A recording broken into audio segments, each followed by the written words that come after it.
পানা ফুল দেখতে কতই না সুন্দর, তাই না? সত্যি কথা, এর সৌন্দর্য শুধু একটি ফুলে সীমাবদ্ধ নয়। আমি একটু যদি দেখানোর চেষ্টা করি যে এখানে শত শত হাজারো লাখো পানা ফুল এরকম ফুটে আছে। সৌন্দর্যের যে বারতা সেটি তারা দিচ্ছে। কয়দিন আগেই বৈশাখ উদযাপন করেছে বাঙালি জাতি। তার একটি অন্যতম অনুষঙ্গ এই পানা ফুল, কচুরি পানা খুবই অবহেলায় অনাদরে বেড়ে ওঠে।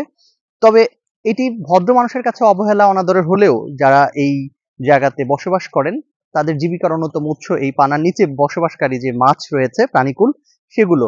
কারণ বর্ষায় এই যে বিলটি দেখা যাচ্ছে বা যেখানে এখন পানা ফুল, সেই পানা ফুলের যে জায়গাটি বর্ষায় থই থই পানি বিরাজ করে এবং এখানে যারা মাছ আহ, ধরে জীবিকা নির্বাহ করেন তাদের জন্য এটি অবারিত একটি সম্পদের ভান্ডার বলা যায়।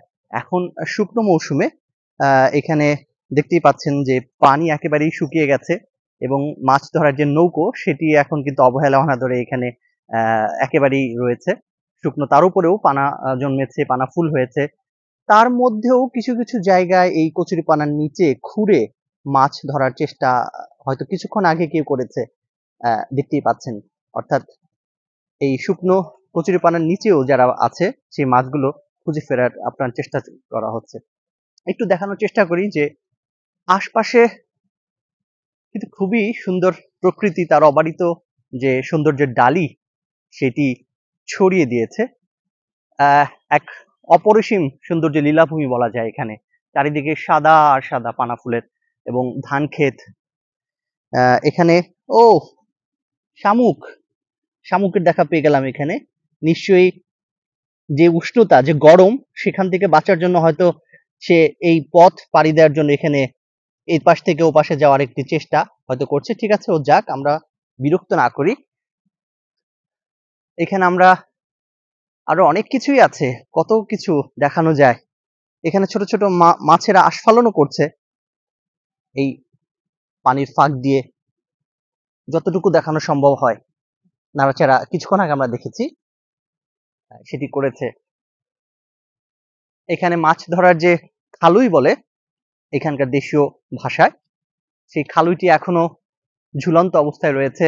অর্থাৎ মাছ ধরার যে উপকরণগুলো সেটি প্রমাণ করছে যে একটা সময় অর্থাৎ কয়েক মাস আগে এখানে প্রচুর মাছ ধরার যে আয়োজন কিংবা উৎসব সেটি এখানে ছিল। এখনো কিছু জাল আমরা দেখতে পাচ্ছি এখানে বেছানো আছে। পাশাপাশি আমরা একটু দূরে দেখতে পাচ্ছি যে এখানে শ্যালো মেশিন দিয়ে পানি সেচ দিয়ে পানি এক পাশ থেকে আরেক পাশে সেচের মাধ্যমে মাছ ধরার একটি কৌশল বা চেষ্টা, এটি অনেক আগে থেকেই হচ্ছে এখানেও দেখা যাচ্ছে। পাশাপাশি এখানে নানান জাতির শালিক, বক, কাক সহ অনেক পাখির এখানে আবাস। কারণ এখানে যে এখনো মাছ কিংবা অনেক জলজ প্রাণী আছে সেগুলোর খাবারের একটি বাস্তুসংস্থানও এখানে আমরা লক্ষ্য করতে পারছি। এবং পাশাপাশি সবুজ ধান ক্ষেত, একেবারেই বলা যায় যে আবহমান কাল থেকে প্রকৃতি যেন ঠিক অকৃত্রিম ভাবে এখনো সৌন্দর্য ছড়িয়ে দিচ্ছে। এবং অর্থাৎ এখানে এখনো হয়তো মানুষের যে কৃত্রিম সৌন্দর্য তৈরি করা বা বর্ধনের যে প্রচেষ্টা সেটি এখনো এই ছোঁয়ায় এখানে পড়েনি বলেই প্রকৃতি এখনো অকৃত্রিম ভাবেই তার অপার মহিমা দিয়ে যাচ্ছে ফুলে ফলে এবং নানান ভাবে মানুষকে সহায়তা করছে। তো পানা ফুল দিয়ে শুরু করেছিলাম, আবার পানা ফুল দিয়ে শেষ করতে চাই। কারণ পানা ফুলের সঙ্গে এখানকার মানুষের যে আত্মিক যে মেলবন্ধন অর্থাৎ হৃদয়ের যে টান সেটি কিন্তু সবসময় থাকে। তবে পানা ফুলের একটি উপকারিতাও আছে। এই পানা ফুল কিন্তু ভাজি করেও খাওয়া যায়। অর্থাৎ আমরা যেরকম করে কুমড়ো ফুল ভাজি করে খাই, পানা ফুলও কিন্তু সেভাবে ভাজি করে খাওয়া যায়। অর্থাৎ একদিক থেকে কিন্তু একটি পুষ্টিকর খাবারও।